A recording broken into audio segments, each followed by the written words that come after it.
تو ابھی جو ہم نے اس وقت پڑھنا ہے وہ ہے صبر محض، اقدام اور تصادم۔ اصل میں یہ کسی بھی انقلابی عمل کے ناگزیر مراحل ہیں، ٹھیک ہے۔ ابھی بات ہو رہی تھی نظریے کی، تو نظریہ، انقلاب، یہ کیا چیزیں ہیں، تھوڑی سی بات اس پہ میں کر لوں۔ سب سے پہلی بات تو یہ کہ انقلاب کہتے کس کو ہے؟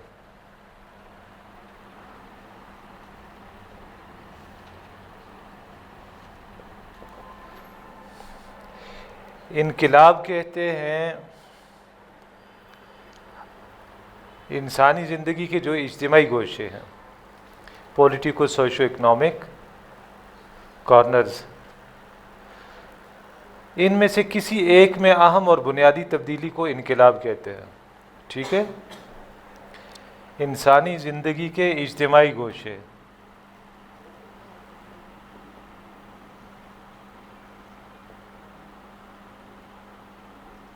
اجتماعی گوشوں یعنی سماجی، معاشی اور سیاسی، ان تینوں میں سے کسی ایک میں کوئی اہم اور بنیادی تبدیلی انقلاب کہلاتی ہے۔ باقی آپ کا عقیدہ بدل جائے، کوئی انقلاب نہیں ہے۔ ایک وقت ایسا بھی گزرا اس دنیا میں کہ وہ رومن امپائر جو ہے پوری کی پوری سارے عیسائی ہو گئے تھے، لیکن اس کو انقلاب نہیں کہتے۔ انقلاب عقیدے، عبادات اور رسومات سے ہٹ کر یہ جو اجتماعی گوشے ہیں، 1، 2 اور 3، ان میں سے کسی ایک میں اہم اور بنیادی تبدیلی کا نام انقلاب ہے۔ چنانچہ ہم دیکھتے ہیں کہ 2 انقلابات معروف ہیں۔ نمبر 1، یہ کہاں انقلاب آیا تھا؟ معاشی انقلاب، ہاں جی، USSR لکھ دیتے ہیں ہم اس کو، ٹھیک ہے، مرحوم، اب تو نہیں ہے نا یہ آپ نے یاد رکھنا ہے۔ تو اس میں سرمایہ دارانہ نظام کے مد مقابل ایک نیا مالیاتی نظام جو ہے، اقتصادی نظام، وہ آیا تو کہا گیا جی کہ یہ ایک انقلاب ہے۔ پھر اسی طرح سیاسی سطح پہ کہاں آیا تھا؟ فرانس میں بادشاہت تھی، ٹھیک ہے، تو وہاں کیا ہو گیا جی؟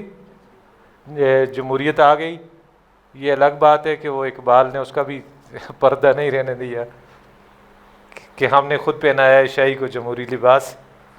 ابلیس کہتا ہے نا کہ لوگ تنگ آ گئے تھے، نک و نک ہو گئے تھے، اب خطرہ تھا کہ یہ ادھر نہ نکل جائے نبی صلی اللہ علیہ وسلم والے پیغام کی طرف، اسلام کی طرف۔ تو ہم نے پھر شاہی کو جمہوری پہ لباس پہنا دیا۔ وہ ایک ٹوکرا ڈاکٹر صاحب فرمایا کرتے تھے گندگی کا، جو شاہ فرانس اپنے سر پہ اٹھاتا تھا، اس میں سے تولا تولا چٹاکی چٹاکی اس نے بانٹ کے ممبران اسمبلی کو جو ہے اپنے ساتھ ملا دیا۔ تو یہ دوسرا انقلاب ہے۔ اور اس کے مقابلے میں آپ دیکھیں نبی صلی اللہ علیہ وسلم کا لایا ہوا انقلاب، وہ اجتماعی گوشے ہوں یا انفرادی،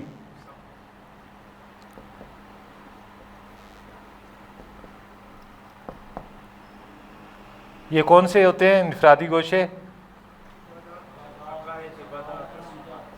عقائد، عبادات اور رسومات خوشی و غمی۔ نبی صلی اللہ علیہ وسلم نے جو تبدیلی برپا کی ہے وہ انفرادی اور اجتماعی تمام گوشوں میں برپا کی۔ زندگی کا کوئی گوشہ ایسا نہیں بچا، کوئی پہلو ایسا نہیں بچا جہاں پہ تبدیلی نہ آئی ہو۔ بالکل جو ہے آپ نے اس کی کایا پلٹ دی، انسان کی سوچ کے رخ کے دائرے بدل دیے، ان کے معاملات باہمی جو ہے ان میں توازن پیدا کر دیا۔ عدم توازن ہوتا ہے نا درمیان، بات میں سے بات نکلتی ہے۔ دنیا میں انقلابات آتے کیوں ہیں؟ انسان کے ساتھ 3 مسائل ہیں ہمیشہ سے۔ نمبر 1، مرد اور عورت کے درمیان توازن پیدا نہیں ہو سکتا. دو مختلف نفسیات کے کردار ہیں، ان میں کیسے توازن پیدا ہو؟ انسان نے سوچا ٹھوکریں کھائیں، ٹھیک ہے، ناکام ہو گئے. نمبر دو، مزدور یا محنت، سرمایہ دار یا سرمایہ، ان کے درمیان توازن کیسے قائم ہو؟ یہاں ہی ٹھوکریں کھا رہا ہے انسان، پہلے بھی کھاتا رہا، آج بھی کھا رہا ہے. اور نمبر تین، کیا کہتے ہیں اس کو جی؟ شہری اور ریاست، ان کے درمیان توازن پیدا نہیں ہوتا. عوام آزادی چاہتی ہے، ریاست جو ہے چاہتی ہے کہ اور کس کے رکھو اور دبا کے رکھو، کم سے کم ان کو حقوق دو. تو ان مقامات پر توازن قائم کیا نبی صلی اللہ علیہ وسلم نے. یہ توازن کا سامان دیا کس نے؟ جس نے مرد اور عورت کو پیدا کیا، اللہ نے، ٹھیک ہے. اسی طرح تعلیمات یہاں کیا آ گئی ہیں؟ اوت الاجیر اجرہ من قبل ان یجف ارقہ، مزدور کو پسینہ خشک ہونے سے پہلے اس کی مزدوری ادا کرو، اور کم از کم اتنی مزدوری ہو کہ جس میں اس کی ضروریات زندگی پوری ہوں. اور اگر پوری نہیں ہو رہی ہیں تو ریاست اس کی ذمہ داری لے گی. اس کا چولہا بشک بجھا ہوا ہو، اس کی ضروریات کون پوری کرے گا؟ اسلامی ریاست.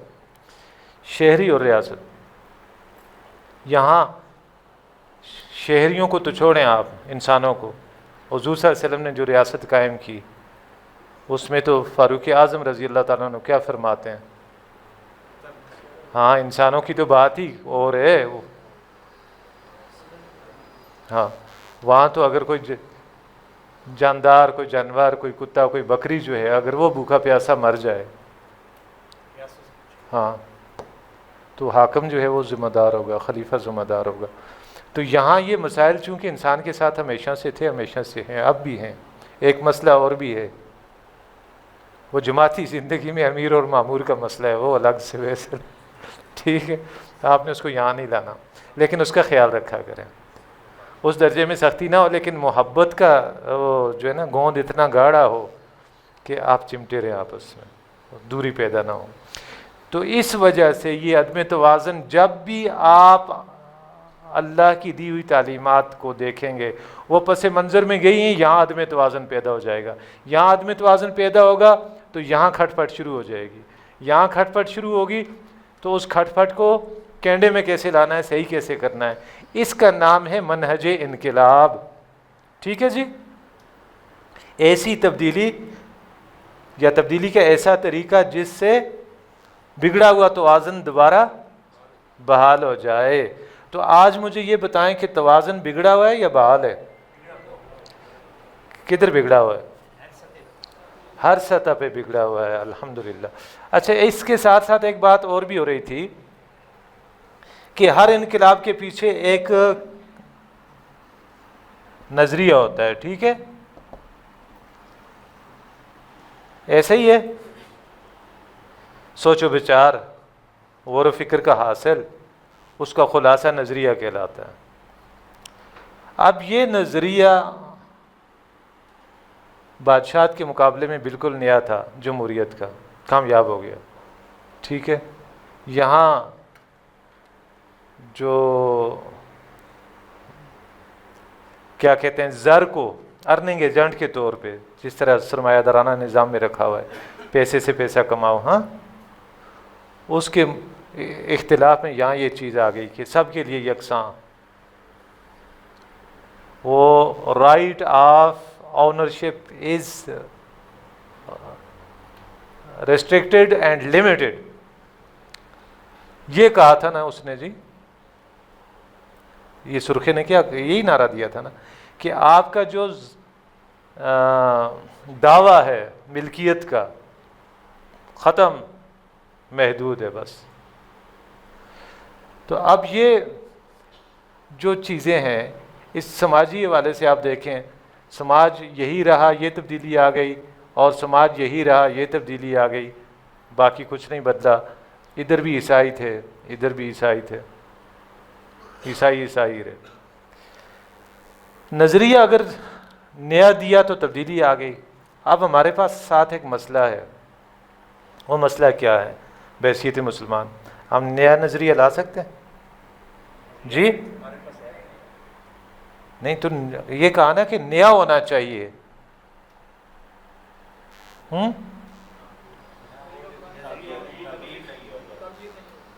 ہاں جی جی, نہ ہو کیا چیز؟ نظریہ. تو پھر کیا ہوگا؟ نظریہ ہے, مسخ ہو گیا ہے. یاد رکھیں یہ جتنی بھی چیزیں آپ پڑھ رہے ہیں, آپ صرف مسلمان ہونے کے ناطے نہیں پڑھ رہے, آپ اس زمین پر اللہ کا آخری پیغام ہے. بے خبر تو جوہر آئینہ ایام ہے, تو زمین پر خدا کا آخری پیغام ہے. آپ نے اسلام کے یہ ورژن جو ہیں نان مسلمز پہ پریزنٹ کرنے کا وقت آئے تو آپ نے کرنے ہیں. ٹھیک ہے, یہ اس لیول کی باتیں ہیں. یہ ثواب و عذاب کے چکر سے جو اوپر کی چیز ہے, یہ ایک زندہ و بیدار بندہ خدا کی باتیں ہیں جو اللہ کی حضوری میں جیتا ہے. اس کے لیے سب برابر ہیں, کوئی مسلمان نہیں, کوئی کافر کیا جی کافر نہیں ہے ان معنوں میں جو کل میں نے آپ کے سامنے رکھے تھے. ہاں, مسلم اور غیر مسلم کی تقسیم ایک بھائی نے بتایا کہ یہ لفظ استعمال کر لیں, تو دونوں برابر ہیں. ایک کو وراثت میں مل گیا, ایک کے سامنے پیش ہی نہیں کیا گیا. آپ کے پاس جواز نہیں ہے کہ آپ اس کو کہیں کہ تو واقعی پکا کافر ہے. یہ آپ اس وقت کہہ سکتے ہیں جب آپ اس کے سامنے حجت قائم کر دیں اور اس سے کہیں کہ آ جاؤ اس دامن میں, وہ کہے میں نہیں آتا. ابو جہل کی طرح کہے, قسم اٹھا کے کہے کہ خدا کی قسم محمد اور جھوٹ دو چیزیں اکٹھی نہیں ہو سکتی. کیوں نہیں مانتے؟ بس نہیں مانتے. ہمارا مسئلہ ہے ان کے ساتھ, ہمیشہ ہم جیتتے رہے, یہ ہارتے رہے. اور مقام رسالت سے کتنا واقف ہے ابو جہل آپ تصور کریں. کہتا ہے کہ تمہیں معلوم ہے کہ رسول ماننے کا مطلب کیا ہے, کہ اب ان کی مان کے چلنا پڑے گا. تو آپ نے اور میں نے بھی رسول مانا ہے نا, نبی صلی اللہ علیہ وسلم. تو شعوری طور پہ نہیں مانا, اس نے شعوری طور پہ انکار کیا, کافر کہلایا. اس کے مقابلے میں صحابہ نے شعوری طور پہ مانا تو وہ مومن اور مسلمان کہلائے. اس فرق کو ذہن میں آپ نے رکھنا ہے. تو نظریہ توحید کی تعبیر جدید آج کی اعلیٰ اور جو ہے علمی اور ذہنی سطح پر آپ نے اس کو پیش کرنا ہے. سمجھ آ گئی بات؟ وہ پھر وہی ہیں جو میں نے آپ کو بتا دی تھی کہ آپ بات ادھر کی کر رہے ہیں, شروع یہاں سے کر رہے ہیں, اس کا اس کے ساتھ کیا تعلق ہے, وہ جوڑیں گے آپ. تمام انسان ایک اللہ کی مخلوق ہیں, ایک انسانی جوڑے کی اولاد ہیں. رنگ و نسل یہ جغرافیکل ایفیکٹس ہیں جو انسان پہ آ جاتے ہیں, ورنہ سارے ہی خوبصورت ہیں. وہ حکایت بھی آپ نے سنی ہوگی کہ کسی بادشاہ نے وزیر سے کہا کہ خوبصورت سا بچہ لے آؤ. ہر بار وہ اپنا ہی بچہ لے آتا تھا. تو ہم کشمیر میں بیٹھے ہوئے, تو پختون بھی ہے, کدھر گیا وہ میرا دوست نوجوان, اگر کہیں نیچے گئے ہو, وہ پشتو میں کہتے ہیں کہ ہر سے اخپل وطن کشمیر دے. ہر آدمی کو اپنا علاقہ کشمیر ہی لگتا ہے. آپ ملتان میں رہے, بہت خوبصورت ہے, لیکن مثالیں دیں گے کشمیر جنت نظیر کی. تو اسی طرح یہ جو نظریہ ہے ہر ایک کو اپنا ہی عزیز ہوتا ہے, لیکن اس کو پرکھیں کہ واقعتاً عزیز ہونا چاہیے کہ نہیں ہونا چاہیے. تو اس کی بنیادیں کیا ہیں کہ آپ دیکھیں کہ سماجی توازن کیسے قائم ہوگا. میں نے کہا یہ مسائل ہیں, یہ مسائل سب سے بڑھ کر کون جانتا ہے. اس کو آپ حق دیں گے, یہ وہ قانون بنائے گا کہ بیچاری کس شیر کی آمد ہے کہ رن کانپ رہی ہے, وہ والا قصہ ہو جائے گا. خاتون تو بالکل ہی رگڑے میں آ جائے گی, اور اس کو دے دیں گے تو یہ کلوپترا بن جائے گی, یہ مرد کو رگڑا لگا کے چھوڑ دے گی. اچھا, ان میں توازن کیسے قائم کریں؟ اس سے پوچھ لیتے ہیں جس نے ان دونوں کو پیدا کیا کہ کیسے پیدا ہوگا، تو اس نے بتا دیا نبی صلی اللہ علیہ وسلم کے ذریعے سے کہ ان کا اپنا اپنا دائرہ کار ہے، ٹھیک ہے، آپ نے اپنے دائرے میں رہے، کوئی مسئلہ نہیں ہے۔ اسی طرح یہاں بھی، اسی طرح یہاں بھی۔ تو اس نظریے کو یہاں دیکھیں گے تو سماجی اعتبار سے کامل مساوات انسانی کا داعی ہے اسلام کا نظریہ توحید۔ یہاں پہ کہتا ہے کہ جائز ذرائع سے حاصل کرو، جائز ذرائع پہ خرچ کرو، جتنا کر سکتے ہو، محنت مشقت کوئی پابندی نہیں ہے، ٹھیک ہے، لیکن یاد رکھنا کہ تمہارے مال میں کچھ اور بھی لوگوں کا حصہ ہے، ٹھیک ہے، اللہ کا بھی حصہ ہے، اللہ کی مخلوق کا بھی حصہ ہے، اڑوس پڑوس کا بھی حصہ ہے۔ تو یہاں یہ چیز، اور یہاں یہ کیا آ گیا کہ کوئی حاکم نہیں ہے، سب کے سب خلیفہ ہے، قانون اس کا دیا ہوا ہے، اس میں اتنی لچک ہے، ہر نئے دور میں تم ضابطے بنا سکتے ہو، اجتہادی اسمبلی بناؤ جو نئے نئے مسائل سے نبڑے ان شرائط کے جو ہے تناظر میں جو شریعت نے طے کی ہوئی ہیں اس سے متصادم نہ ہو۔ تو یہاں سیاسی سطح پہ انسان اللہ کا خلیفہ ہے، حاکم ہے ہی نہیں ہے، عقل نہیں مانتی کہ میرے جیسا بندہ میں اس کے سامنے ہاتھ باندھ کے کھڑا ہو جاؤں، یہ میرے مقام بشریت کے منافی ہے۔ جی ہاں، ایسا ہی ہے، اللہ نے مجھے انسان بنایا ہے، آزاد پیدا کیا ہے۔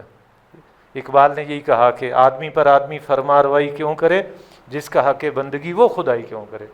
بھائی اس کو کون سے سرخاب کے پر لگے ہوئے ہیں کہ میں اس کو سلوٹ مارتا پھروں؟ سب برابر ہیں، بلکہ وہ تو سید القوم خادمہم والی بات ہے۔ تو یہاں یہ چیزیں آپ کے ذہن میں تازہ ہو گئیں، کوئی بات کہنی ہے تو بتائیں، پھر آگے وہ ہم نے جلدی جلدی سمیٹنا ہے۔ مجھے آپ کو ان کے ہاتھ میں سوٹی نہیں نظر آ رہی ہے، لیکن مجھے تمبر کا ڈنڈا نظر آ رہا ہے۔ جی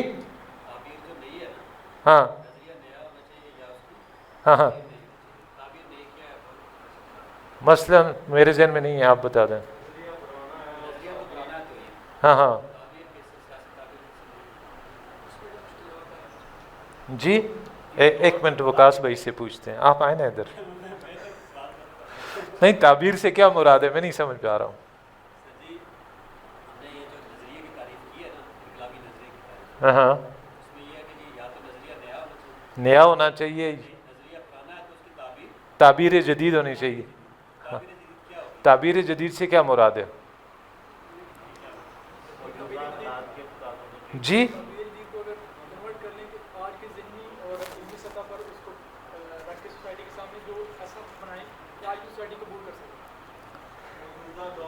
اصل میں وکاس بھائی جو کہہ رہے ہیں نا، بہت زیادہ جو ہے تمدنی ارتقا ہوا ہے، سوشل ایولیوشن ہوا ہے، ادارے بن گئے ہیں، یہی بات ہے بھائی جان۔ اب ایک دور وہ تھا جو نبی صلی اللہ علیہ وسلم کا دور تھا، دور خلافت راشدہ، ایک قبائلی معاشرہ تھا، وہاں معاملات اور طرح سے تھے، آج کے معاملات اور طرح سے ہیں۔ فرض کریں آپ جو ہے ایک چٹا سفید کافر مسلمان ہونا چاہتا ہے، اور وہ ایک باڈی ہے اس کی، جسم ہے اس کا، وہ اس جسم و جان کے ساتھ ہی مسلمان ہونا چاہتا ہے، تو آپ کیا کریں گے؟ اس کو نئی آنکھیں لگوائیں گے، نئے ہاتھ لگوائیں گے ہیں، پھر اس کو منہ میں جو ہے وہ نئی زبان جو ہے ڈالیں گے تاکہ سارا گند نکلے باہر، اور پھر اس میں کلمہ اسلام داخل کر دیں گے؟ ایسا ممکن ہے؟ یہی بات ہے سر جی۔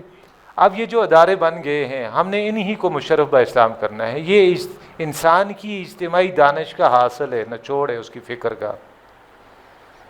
جو سوچنے والے لوگ ہیں ان کے رت جگوں کا حاصل ہے یہ ادارے، اور یہ اصل میں اس لیے اللہ نے وجود میں لائے ہیں ان کے ذریعے سے۔ ان اللہ قادر، حدیث شریف ہے نا، اللہ قدرت رکھتا ہے ان یؤید الدین بالرجل الفاجر، کہ دین کی نصرت کرے کس کے ذریعے سے؟ اچھا، اس کو اور آسان کر کے بتا دوں، ابھی آپ کی فوج نے جو ہے بنیان مرصوص کا مارکا لڑا ہے اور ٹکا کے ٹھکائی کی ہے نا، کون سی چیز تھی جس سے ٹھکائی کی ہے یا جس کو استعمال کی ہے وہ پاکستان میں بنی ہوئی تھی؟ کچھ ہے؟ ہمارا کچھ بھی نہیں تھا، ہمارا یقین اور ایمان اور اعتماد تھا جس نے ہمیں لڑا دیا. باقی اللہ نے کھوتے لگائے ہوئے ہیں، یہ سب آپ کے لیے لگے ہوئے ہیں، اور نبی صلی اللہ علیہ وسلم کی رحمت اللہ عالمینی کے اس کے لیے ماحول کو سازگار کرنے میں اللہ نے لگائے ہوئے ہیں. آپ کا کام کیا ہے؟ صرف اللہ کے ساتھ وفا، صحیح بنیادوں پر. وہی جسم و جان جو کافر لے کے آیا ہے اسی میں آپ نے کلمہ اسلام کو داخل کرنا ہے. انہی اداروں کو آپ نے مشرف با اسلام کرنا ہے. اسلام میں اتنی لچک ہے، یہاں بادشاہی نظام بھی چل سکتا ہے، یہاں جمہوریت بھی چل سکتی ہے، یہاں ڈکٹیٹرشپ بھی چل سکتی ہے، لیکن اس کے اپنے اپنے تقاضے ہیں. وہ وکاس بھائی سے پوچھیے ٹائم کا.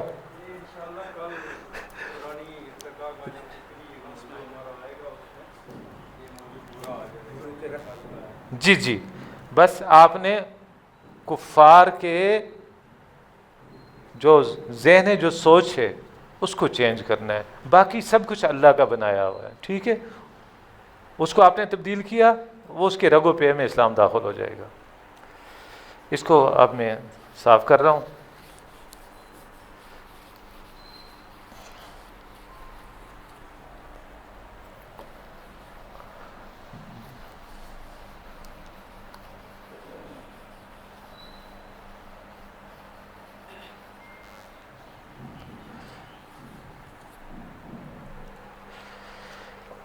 اب ہے جی 3 چیزیں ہم نے کرنی ہیں، لیکن 3 سے پہلے 3 ایک تو اس کو دائرہ لگا دوں. یہ ہے صبر محض. ایک یہ پڑھنا ہے، اور اس کے ساتھ ایک پڑھنا ہے اقدام.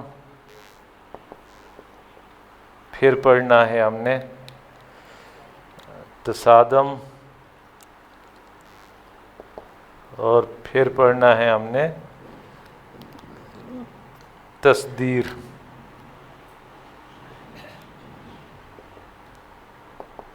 تصدیر انقلاب.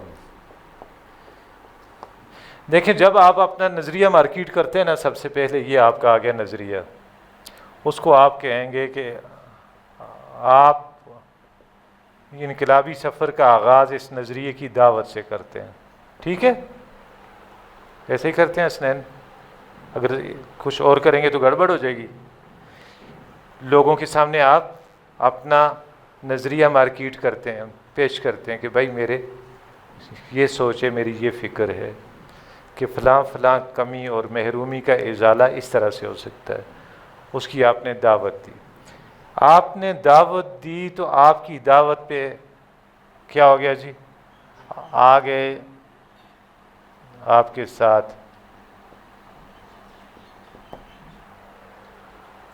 اس دعوت کے متفقین جنہوں نے اتفاق کیا کہ آپ کی بات صحیح ہے، ہم بھی آپ کے ساتھ ہیں. حسنین آ گیا، اور جناب وکاس بھائی آ گئے، وہ سارے یہ جو بیٹھے ہوئے سارے آ گئے، شبیر بھائی آ گئے منصیرے سے، عدیل آ گئے مرید کے سے، افتخار صاحب آ گئے کے پی کے سے.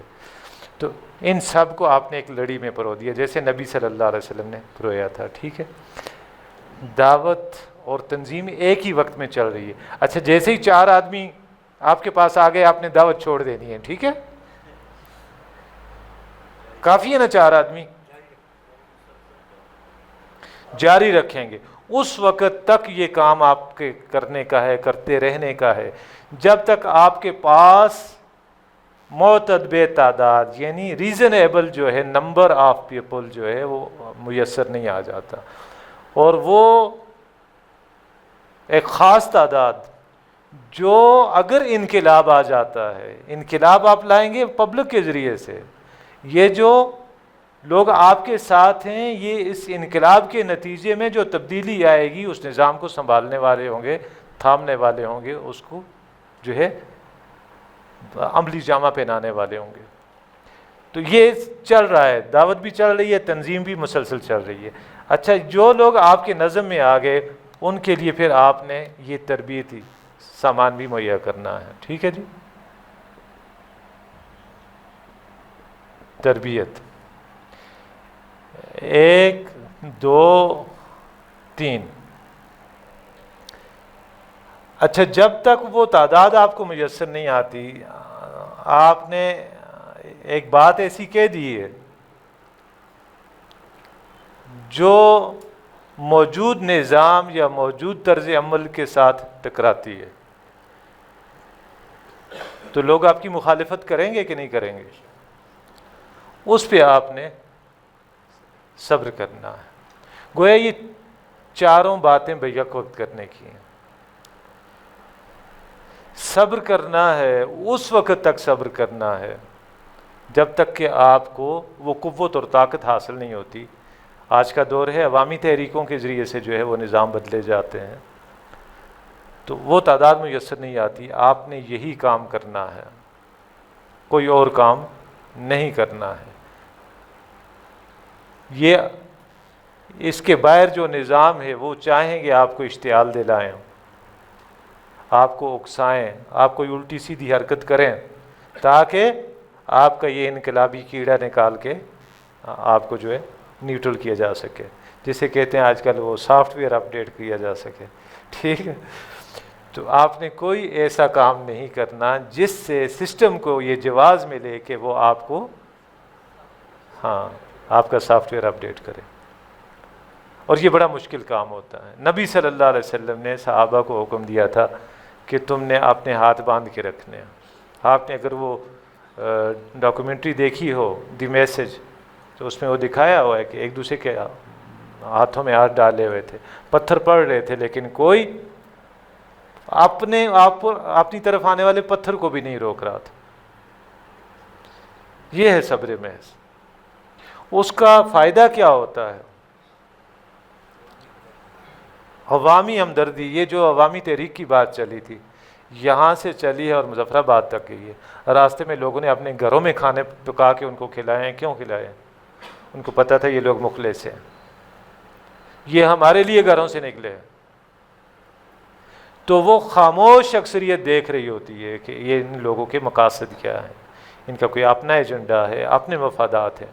نہیں، اگر آپ واقعی ہی جو ہے ان چیزوں سے بالاتر ہو کے کام کر رہے ہیں تو خاموش اکثریت کی ہمدردیاں آپ کے ساتھ ہو جاتی ہیں، اور پھر نتیجہ وہی نکلتا ہے کہ نبی صلی اللہ علیہ وسلم کو جب اللہ نے یہ اس عمل کے نتیجے میں جان نثاروں کی ایک جو ہے تعداد مناسب وہ فراہم ہو گئی، عطا فرما دی اللہ سبحانہ و تعالیٰ نے، تو آپ مکہ سے مدینہ نکلے ہیں، مدینہ گئے ہیں، آپ نے 3 کام کیے ہیں۔ نمبر 1، سب سے پہلے آپ نے کیا کیا تھا؟ مرکز کی تعمیر،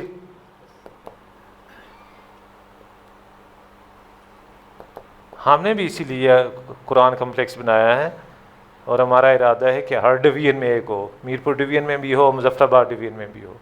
آپ دعا کریں اللہ تعالیٰ اس کے لیے اسباب بنائے۔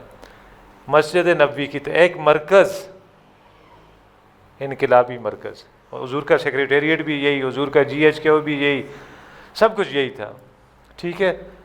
نمبر 2، آپ صلی اللہ علیہ وسلم نے کیا کیا؟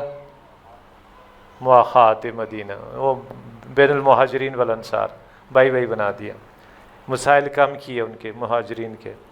نمبر 3، جی، میثاق مدینہ، یہ کام کیے نبی صلی اللہ علیہ وسلم نے۔ اس کے ساتھ ہی آپ صلی اللہ علیہ وسلم نے ایک اور کام بھی کیا کہ چھوٹے چھوٹے جو ہے نا گروپ آپ نے تشکیل دیے، 4 6 آدمیوں کے، کسی کو جو ہے وہ نخلا کی طرف بھیج دیا، کسی کو شام و یمن کے راستوں پر بٹھا دیا کہ بھائی آپ نے کوئی چھیڑ چھاڑ نہیں کرنی ہے۔ آپ نے قریش مکہ کا یہ جو راستہ ہے جس پہ ان کی چلت پھرت رہتی ہے، اس پہ آپ ذرا نمایاں ہو کے ان کو دیکھ لیں اور وہ آپ کو دیکھ لیں، تاکہ وہ یہ سمجھ لیں کہ اب کہ اگر ہم نے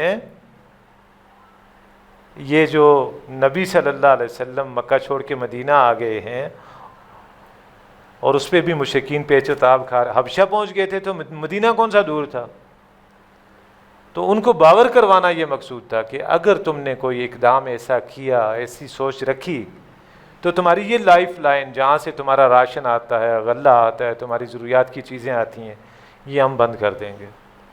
پھر مکہ میں گھاس بھی نہیں ہوتی، ریت پھانک لینا، گویا نبی صلی اللہ علیہ وسلم نے ایسے حالات پیدا کیے کہ اب ان کو مکہ چونکہ دارالامن ہے، وہاں لڑنے بڑھنے سے منع کیا گیا ہے، تو نبی صلی اللہ علیہ وسلم نے ان کو وہاں سے باہر نکالنے کے لیے اقدامات شروع کیے۔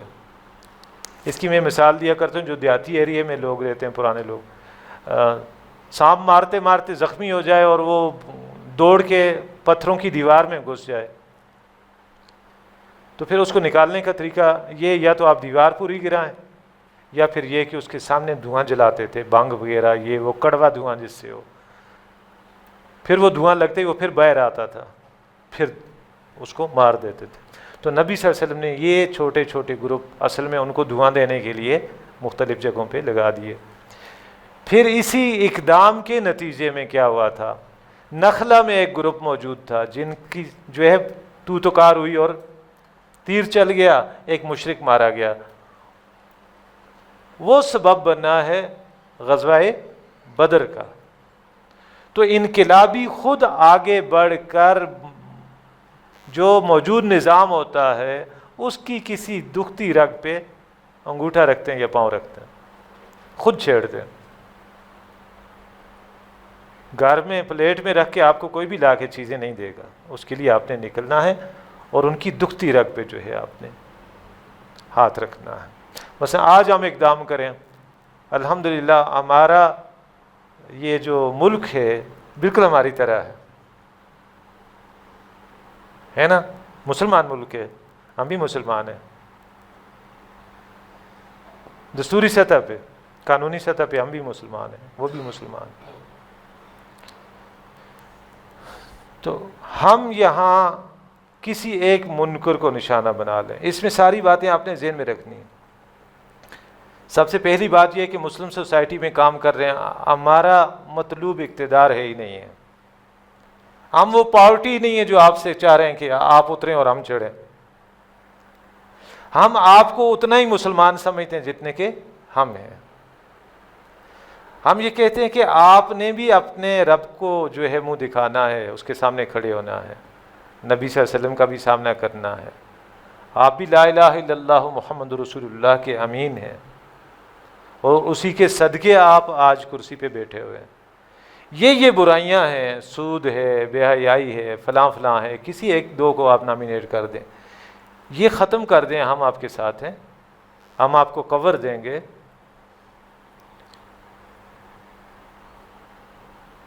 یہ طریقہ ہے۔ اس کے مد مقابل دوسرے طریقے ہیں، وہ انتخابی سیاست کا بھی ہے اور وہ تقدم والا بھی ہے، وہ دونوں فیزیبل نہیں ہیں۔ اس ریاست کے ریاستی اداروں کے خلاف آپ لڑ ہی نہیں سکتے، کوئی نسبت و تناسب ہی نہیں ہے، شرعی اعتبار سے بھی ناجائز ہے۔ وَلَا تُلْقُوا بِأَيْدِيكُمْ إِلَى التَّهْلُكَةِ، اپنے ہاتھوں اپنے آپ کو ہلاکت میں نہ ڈالو۔ طاقت نہیں ہے تو اس طرح بغیر ہتھیار کے لڑو، تحریک برپا کرو۔ تو یہ اقدام اور اس کے نتیجے میں تصادم لازمی ہے کہ نہیں؟ آپ باہر نکلے ہیں، پھر جس طرح عوامی تحریک ہمارے یہاں نکلی ہے، ان کے مذاکرات ہوتے رہے ہیں، ادھر نہ جاؤ، یہیں ختم کر دو، فلان جگہ پہ چلو یہ ایسا کر لیتے ہیں، ویسے کر لیتے ہیں، تو یہاں بھی تصادم اس طرح کا ہوگا۔ پھر اس میں یک طرفہ تصادم ہے۔ آپ کو اس اینڈ تک بھی سوچنا ہے اور تیار رہنا ہے کہ ہم نہیں اٹھیں گے، مارو، کتنے مار سکتے ہو، ہماری جانیں لینا چاہتے ہو لے لو، ہمارا مطالبہ غلط ہے، جواب دو اس کا، غلط نہیں ہے، پورا کرو، پورا نہیں کرتے ہو، ہم ادھر ہی بیٹھے ہوئے ہیں، کہیں جانے والے نہیں ہیں، چلاؤ گولیاں، مارو، کتنوں کو مار لیں گے۔ اور جب آپ اس طرح کا انداز اختیار کرتے ہیں، ان اداروں میں ہمارے ہی عزیز ہیں، رشتہ دار ہیں، بھائی بند ہیں، چچے بھتیجے ہیں،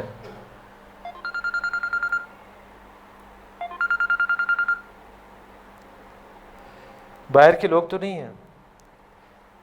ختم نبوت کی تحریک کے دوران لاہور میں جو ہے وہ پہلے دن گولی چلی، بریگیڈیئر ذوالفقار صاحب تھے اس وقت، اور ذوالفقار علی بھٹو صاحب کا دور تھا۔ یہ دو ذوالفقار آپ نے یاد رکھنے ہیں۔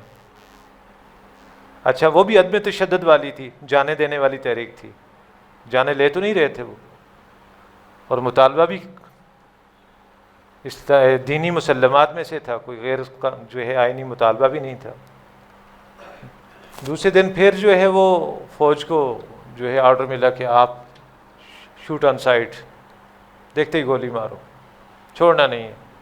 تو وہ بریگیڈیئر ذوالفقار نے کہا تھا کہ ہم تو حکم کی تعمیل کریں گے، گولیاں چلائیں گے، لیکن گن کا رخ تبدیل کر کے، یعنی اب ادھر نہیں، جو آرڈر دے گا اس پر چلائیں گے۔ بھائی ہم اپنے بندوں کو کیوں ماریں؟ ان میں سے کسی نے گولی چلائی ہے؟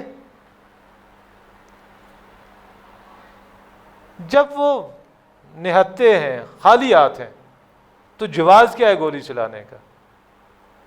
اور تحریک کامیاب ہو گئی۔ اس کے بعد پاکستان میں ایک اور تحریک چلی تھی، وکلاء کی تحریک، اسی دوران لال مسجد کا قضیہ بھی چل رہا تھا۔ وکلاء کی تحریک کامیاب ہو گئی، لال مسجد والے بیچارے وہ بچیاں شہید ہو گئیں، ادارہ جو ہے سارا وہ گراؤنڈ ہو گیا، غازی عبدالرشید صاحب جو ہے وہ شہید ہو گئے۔ حالانکہ انہوں نے بھی گولیاں بم نہیں چلائے، کندھے کے ساتھ، بس وہ کچھ بچیاں ڈنڈے پکڑے کھڑی تھیں، لیکن آپ نے ایک انداز ایسا اختیار کیا کہ آ بیل مجھے مار، اور بیل بھی اوپر وہ بیٹھا ہوا تھا اس وقت، جی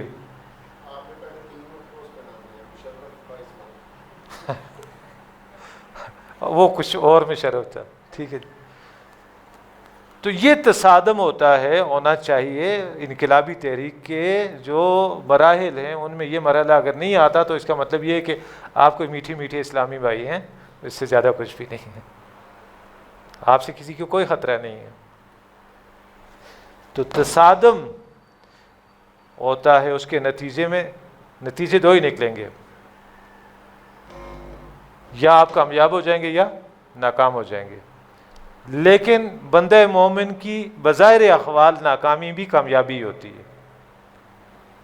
جو نبی صلی اللہ علیہ وسلم نے فرمایا کہ بندہ مومن کی شان نرالی ہے، کہ اس کو کوئی رنج پہنچتا ہے تو یہ صبر کرتا ہے، اللہ اس پر بھی اجر دیتا ہے۔ اس کو کوئی نعمت ملتی ہے اس پر شکر کرتا ہے، پھر بھی اجر پاتا ہے۔ تو اس شرط پہ کھیلوں گی پیا پیار کی بازی۔ کیا دوسرا مصرع کیا ہے؟ جیتوں تو تجھے، ہاروں تو تجھے پاؤں، جیتوں تو پیا تیری۔ بس ہر دو صورت میں ہم اللہ ہی کے ہیں، پہنچنا اسی کے پاس ہے، تصادم۔ اور اگر اللہ تعالیٰ آپ کو کامیابی دے دے، جیسے جا الحق و زہق الباطل ہو گیا، ویسے وہ تو نبی صلی اللہ علیہ وسلم نے صلح حدیبیہ کو اللہ نے کہا تھا انا فتحنا لک فتحا مبینا، کہ ہم نے آپ کو واضح فتح دے دی ہے، یقینی فتح ہے، بشارت دے دی گئی۔ اس لیے نبی صلی اللہ علیہ وسلم نے اس کے بعد تصدیر یعنی extended phase of revolution start کیا۔ آپ نے صحابہ کو دعوتی چٹھیاں دے کے مختلف علاقوں کی طرف روانہ کیا،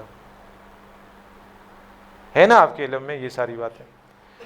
تو تصادم کے بعد اگر آپ کامیاب ہو جاتے ہیں، اس کے بعد آپ کا کام ختم نہیں ہوتا۔ کیوں؟ کہ یہ زمین کل کی کل اللہ کی ہے، اور ساری مخلوق اللہ کا کنبہ ہے۔ اور نبی صلی اللہ علیہ وسلم کے جو خصائص نبوت ہیں، آپ کے جو سیلینٹ فیچر ہیں آپ کی پرافٹ ہوڈ کے، ان میں ایک آپ صلی اللہ علیہ وسلم نے یہ بھی بیان کیا کہ اللہ نے تمام روئے زمین کو میرے لیے مسجد بنایا ہے۔ جس جگہ آپ کا جو ہے کہیں ویرانے میں بھی ہیں، نماز کا وقت ہو گیا، آپ قبلہ رخ ہوں، اللہ اکبر، مسجد ہے۔ اور ہم مسجدوں کے معاملے میں بہت حساس ہیں۔ ہمارے ہاں یہ حساسیت اس درجے کی ہے کہ فلاں فرقے کا بندہ آپ کی مسجد میں آ جائے، اور نہیں، کتا آپ کی مسجد میں آ جائے تو کیا کرو، مسجد کو دو، صاف ہو جائے گی، پاک ہو جائے گی۔ فلاں فرقے کا بندہ آ جائے تو کیا کرنا ہے؟ فرش اکھیڑنا ہے، پلستر اکھیڑنا ہے، سب کچھ نیا کرنا ہے، تب جا کے پاک ہوگی۔ یہ اپنے اپنے جو ہمارے ہاں مسالک کی مساجد ہیں، اب مسجد اللہ کی طرف نسبت ہے، میں کوئی اور بات کہہ کے اپنی عاقبت نہیں خراب کرنا چاہتا، لیکن یہ ہیں ہمارے بزنس سینٹرز ہیں، ٹھیک ہے، ان کے حوالے سے اتنے حساس ہیں. اور زمین کل کی کل ظاہر الفساد فی البر والبحر بما کسبت ایدی الناس، لوگوں کے ہاتھوں کی کمائی بگاڑ پیدا ہو چکا ہے، ختم ہونے کا نام ہی نہیں لیا. اس پہ مومن چین کی بانسری بجا رہا ہے، اور اس کی آسوں اور امیدوں کے بوٹے ہرے ہیں، وہ سمجھتے ہیں جنت میرے پکی میری ہے. ایسے نہیں ہے. ام حسبتم ان تدخلوا الجنۃ ولما یأتکم مثل الذین خلوا من قبلکم، کیا کیلکولیشنز ہیں تمہاری کہ جنت میں ٹھنڈے ٹھنڈے جا بڑھو گے؟ ان راہوں سے گزرے ہی نہیں ہو جن سے گزرے ہیں محمد رسول اللہ والذین آمنوا معہ صلی اللہ علیہ وسلم ورضی اللہ تعالیٰ عنہ، گزرے ہی نہیں ہو. جنت کوئی اتنی سستی چیز ہے؟ تو کہتے ہیں نا ہر شے کی ایک قیمت ہوتی ہے، جنت کی قیمت کیا ہے آپ نے ادا کر دی ہوئی ہے. ان اللہ اشتری من المؤمنین انفسهم واموالهم بان لهم الجنہ یقاتلون فی سبیلہ فیقتلون ویقتلون. سودا ہو چکا ہے آپ کا اللہ کے ساتھ. اب اس سودے میں اللہ تو اپنے اقرار سے نہیں پھرا ہے، ہمیں دیکھنا یہ کہ ہم تو نہیں پھر رہے، یہ دیکھنے والی بات ہے. تو اللہ کے ساتھ ہمارا سودا ہو چکا ہے. نقوش ہائے منزل یہ ہیں، دعوت ہے، ڈسپلن ہے، تنظیم ہے، تربیت ہے، اور یہ تربیت بھی انقلابی نظریے کے تناظر میں ہوگی. جو لا الہ الا اللہ کے لمبردار ہیں ان کی اپنی زندگیاں جھانک کے دیکھیں گے لوگ کہ مداری تو نہیں ہے، تو اس کا نمونہ ہونا چاہیے. وہی دعوت تاثیر رکھتی ہے جس کے پیچھے دلیل آپ کا عمل ہو، ورنہ اچھے اچھے پرفارمر آپ بہترین تقریریں سنیں گے کریں گے، وقتی طور پہ جناب آپ کیا کریں گے؟ سر دھنیں گے، لیکن بس وہ ابالی آئی تھی ختم ہو جائے گی، پھر ٹھنڈے ہو جائیں گے. تو یہ نقوش آئے راہ ہیں، ان کو یاد کر لیجئے. کسی بھی انقلابی عمل کے لیے ضروری ہے کہ وہ انسانی زندگی کے اجتماعی گوشوں میں سے کسی ایک گوشے میں اہم اور بنیادی تبدیلی پیدا کرنے کی صلاحیت رکھتا ہو، پوٹینشل ہو اس میں. اور ہم جس نظریے کے حامل ہیں ہم نے جزوی تبدیلی نہیں لانی. کیوں؟ ہم سے مطالبہ کیا ہے؟ ہم سے مطالبہ ہے ادخلوا فی السلم کافہ ولا تتبعوا خطوات الشیطان انہ لکم عدو مبین. تھوڑا اسلام تھوڑا غیر اسلام یہ نہیں چلے گا، یہ اللہ کو پسند نہیں ہے. تو کل کے کل دین کو غالب کرنے کے لیے جو کوشش کرنی ہے، نبی اکرم صلی اللہ علیہ وسلم کی زندگی کا آپ کے انقلابی عمل کا تجزیہ کریں تو یہ جو ہے سٹیپس نظر آتے ہیں. یہ اگرچہ بظاہر دیکھنے میں 4 ہیں لیکن یہ ایک ہی وقت میں ہونے والے ہیں. تو ان 4 کو اگر آپ نمبر 1 قرار دے دیں تو یہ بھی ہے، یہ پہلے نمبر والی شے. اس کے بعد دوسرا یہ، تیسرا یہ، چوتھا یہ، یا ان سب کو الگ الگ گنے 4 5 6 7. ابھی میری بات جو ہے وہ خاکے کی حد تک مکمل ہو گئی ہے. آپ کوئی سوال کرنا چاہیں گے، کوئی پوچھنا چاہیں گے تو تھوڑا سا وقت ہمارے پاس ہے.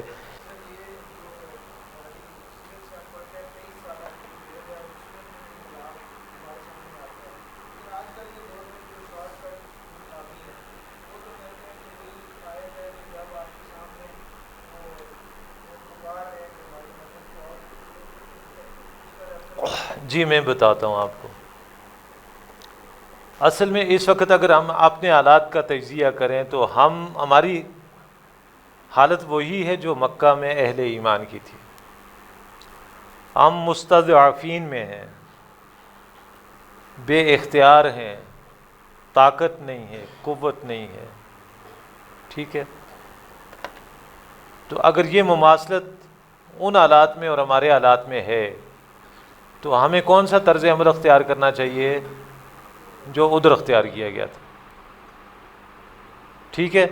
نمبر 2، یہ مطالبہ ہے وَمَا لَكُمْ لَا تُقَاتِلُونَ فِي سَبِيلِ اللَّهِ، اس آیت کا حوالہ دیا جاتا ہے سورہ نساء کی، ٹھیک ہے؟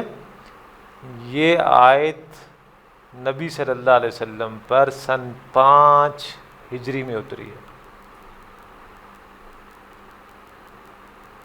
جب کہ آپ 2 جنگیں لڑ چکے تھے اور تیسری ہو رہی تھی۔ آپ ایک حزب اللہ کے امیر تھے، حالات یکسر بدل چکے تھے۔ مکہ میں تو یہ نہیں اتری، وہ تو جس وقت صلح حدیبیہ ہوئی ہے، ابو بصیر اور ابو جندل، حضور نے ان کو واپس کر دیا تھا کہ جاؤ ہم نے معاہدہ کر لیا ہے۔